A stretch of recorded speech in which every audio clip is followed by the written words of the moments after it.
problema ka rin ba kasi yung account mo ay na-restrict or na ay violation? So, paano nga gawin at tanggalin yung violation natin para mapatuloy yung earnings natin mga langga, no? So, panoorin nyo lang tong video na to mga langga at tapusin yung mga langga. So, paano ko gawin mga langga kasi ito din yung na-experience ko sa account ko. So, let's go! Ayan mga langga, i-open lang natin yung Facebook natin. So, tingnan natin yung ano natin, violation. Punta tayo sa ano natin. Personal dashboard. Yan, monetization tools. Kasi naka-violation to malangga. Tapos, dito. Buksan natin. So, ayan, meron tayong ano dito. Di natin. Ayan, oh.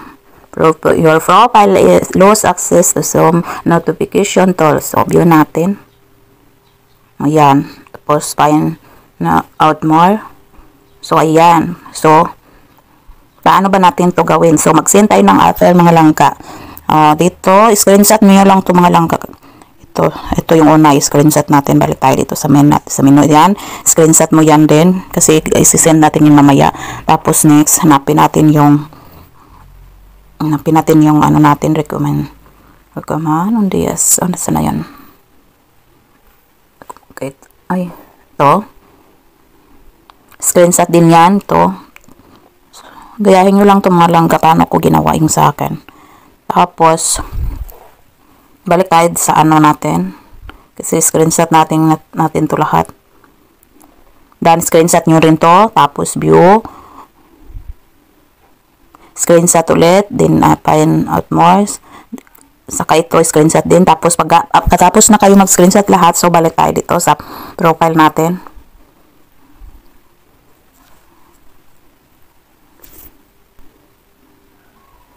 So, pindutin ang 3 dot dito sa taas na gilid.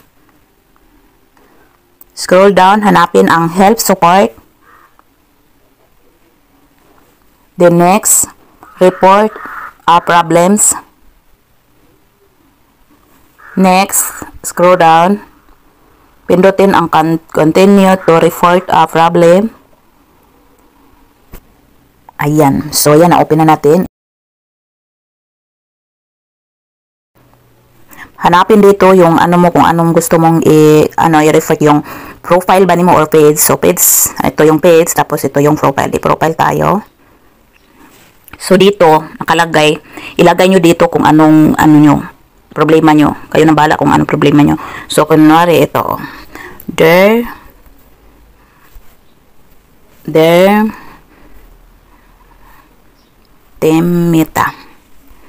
Meta. Kunwari lang to ha.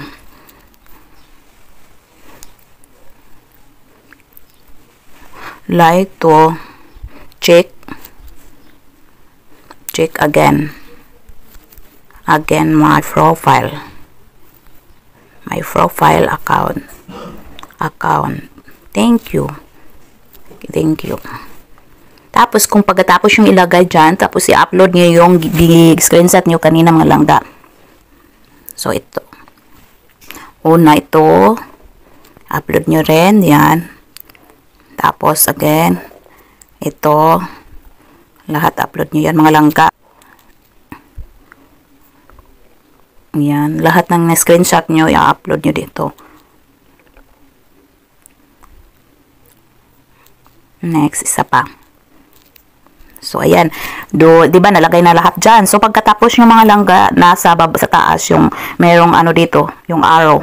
So, isend nyo lang to mga langga. So, ako hindi ko na to isisend pa lang pag pinakita ko lang sa inyo kung paano ko ginawa kasi nakapag-report na ako kagabi nito. So, ginawa ko lang tong tutorial malangga para makita nyo rin kung paano ko ginawa. So, hintayin ko muna ng kung reply ni Boss Im. So, basta yung nasa taas, yan lang, ganyan lang mag-send ng report kay Meta mga langga. So, sana makatulong to sa inyong video na to. So, thank you for watching. Please, follow for more.